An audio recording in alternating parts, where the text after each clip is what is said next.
Hi everyone, I'm going to put together some solutions here for section 2.8. If you hear background noise, I'm in the math office, so you'll have to just ignore it. All right, number one, we're looking at this set that is the first quadrant, so we're talking about all of this stuff, and it includes the boundary lines.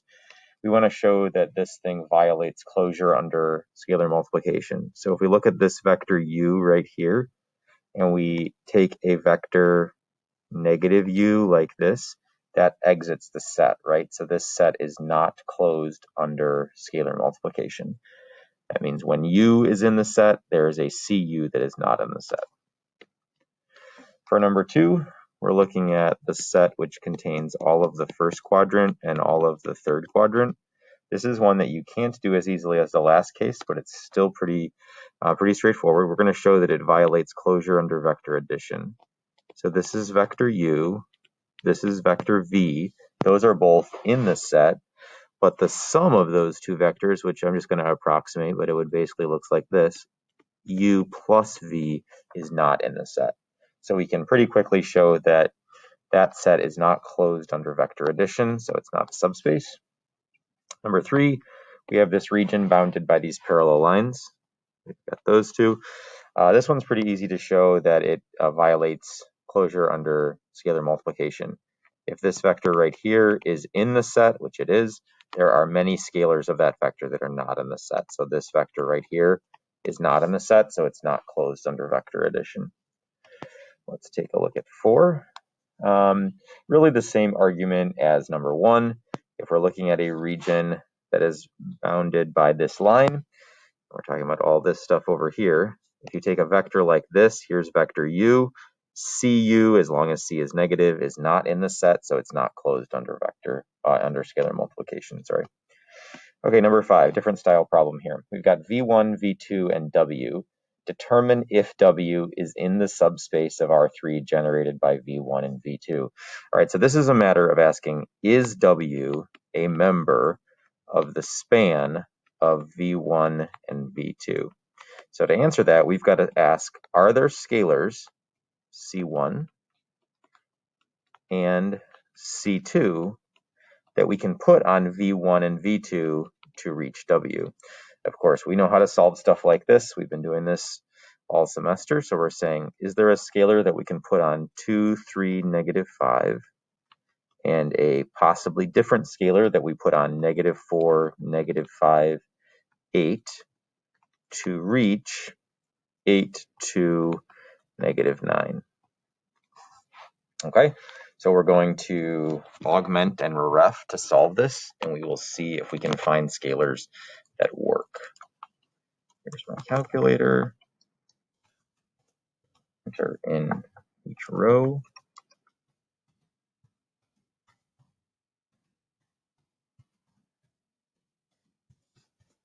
And we see that this is inconsistent, right? The ref version has a row that is 0, 0, and then a non-zero. And because this is an augmented matrix, we see that our answer is no. W is not in the span of those two vectors. So our answer is W is not a member of the span of v1 and v2. And that is simply because our vector equation there does not have a solution. All right, let's look at number 6. Let v1 be a vector, v2 be a vector, v3 be a vector, and u is the fourth vector. Determine if u is in the subspace of R4 generated by v1, v2, v3. So I'm not going to show real detailed work on this because it's exactly the same setup as number 5. We just have vectors that exist in 4 space. So I'm going to augment and ref. So for ref, this time we have a 4x4 matrix to deal with. I'm going to enter each row.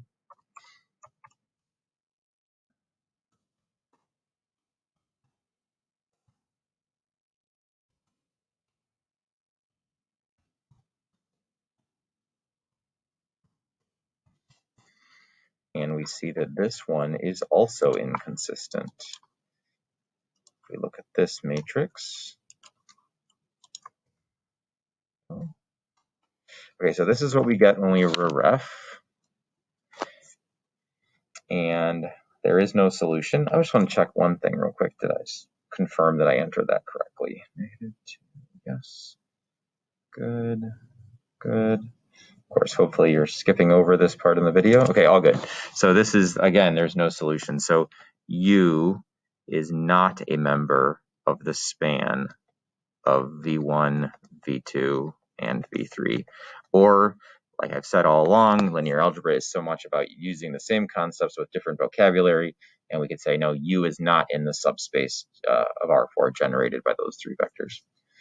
Okay, number 7, we are given three vectors, V1, V2, and V3, and P, and we are asked how many vectors are in the set V1, V2, V3? Okay, well, that's a finite set of vectors. V1, V2, V3 is literally a list of 3 vectors. So the answer to part A is 3. There are 3 vectors in that set. Part B, it asks how many vectors are in call A? Well, remember, call A is the set of linear combinations of the vectors in that set, or the vectors in that matrix in this case. So there are infinitely many vectors in this set.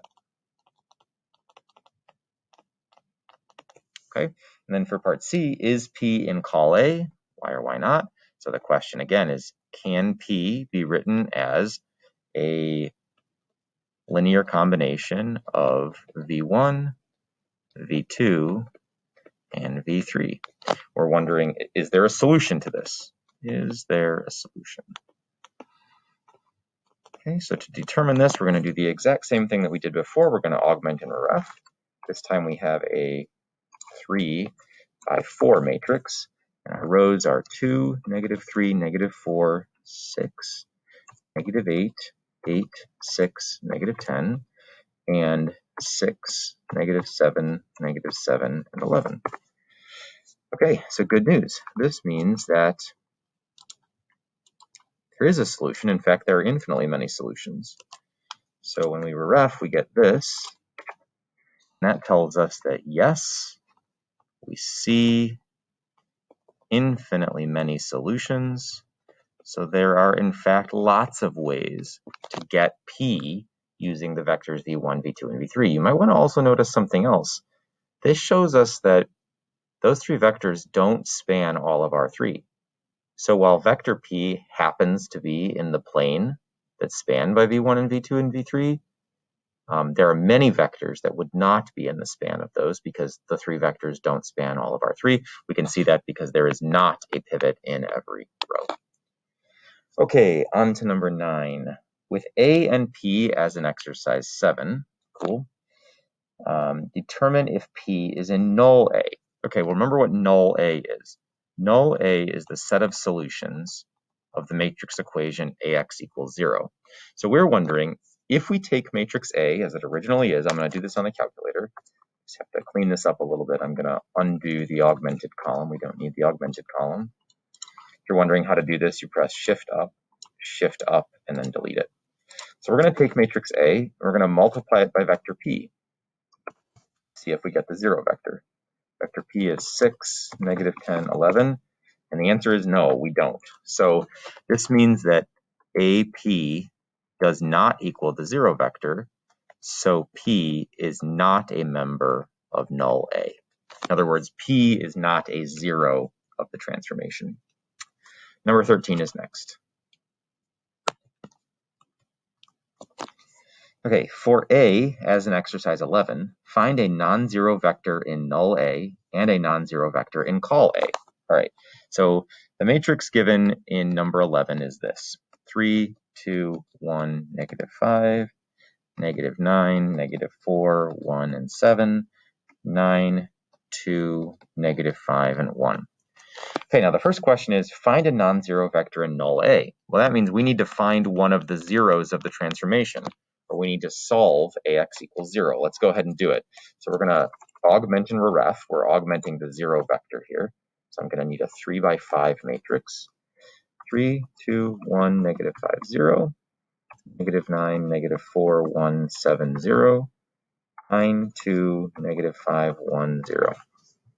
Cool, okay, so we see that there's actually infinitely many solutions.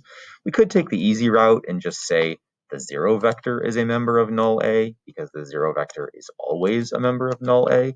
Let's actually be a little bit more creative with this and not just go with the trivial solution. So just want to remind you of some skills here that x1 equals negative x4 plus x3, x2 equals 4x4 minus 2x3, and x3 and x4 are free because those are non-pivot columns. So why don't we, just for fun, let x3 and x4 be 1, and that means that x1 is 0, and that means that x2 is 2. So this means that the vector 0, 2, 1, 1 is a member, is a member of null A. I want to go confirm that by taking matrix A and multiplying it by this vector that we've just determined. So I'm going to delete the augmented column so I can do this.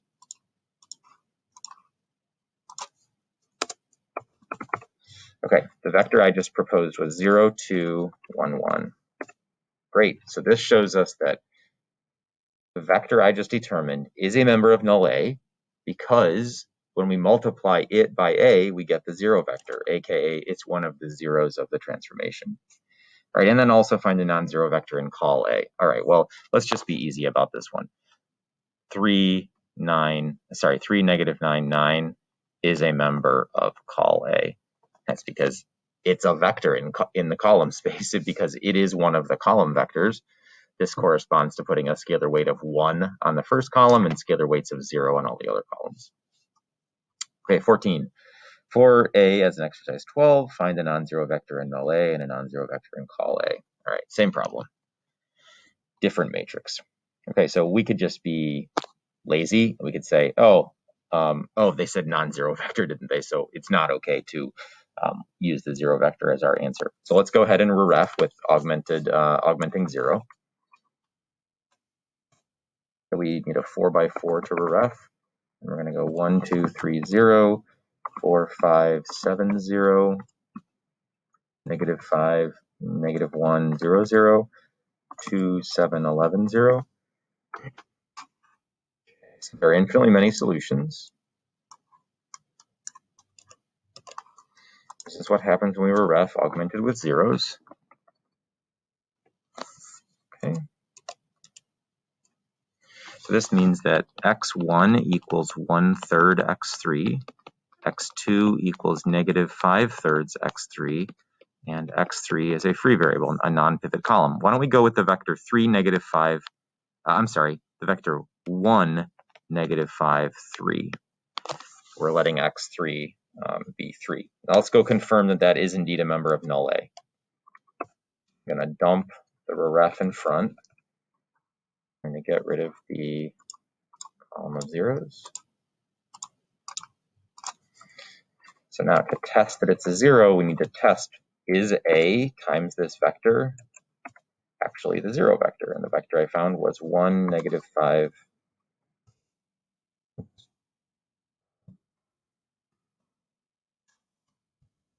1, negative 5, 3.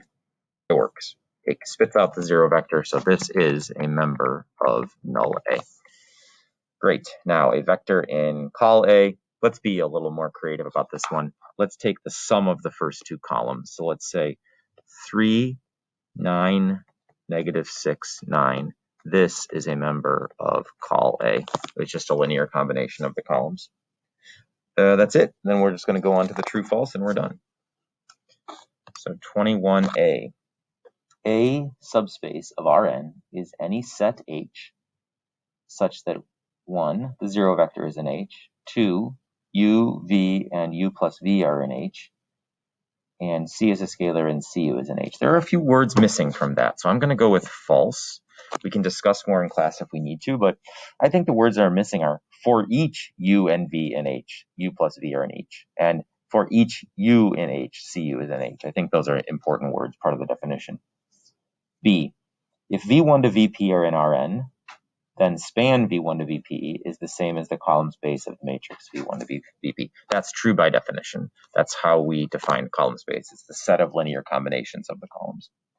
C, the set of all solutions of a system of M homogeneous equations in N unknowns is a subspace of Rm. I think we just need to be careful about whether it's Rm or Rn, so let's think about that for a second. This is an M by N system, so the matrix A would be m by n like that. And the set of solutions, though, oh, so they are wrong. Look, the solutions are going to be right here.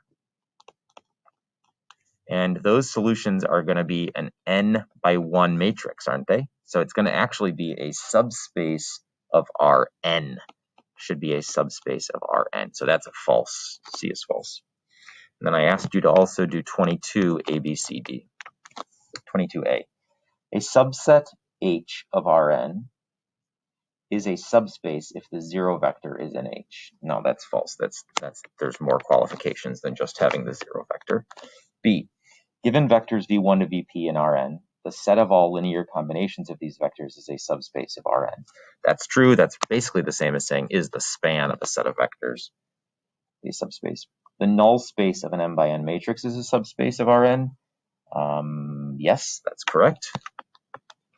We already showed in the last case that it's a subspace of Rn, as in Nancy, and we proved in class that it is indeed a subspace. It satisfies those parts of the definition.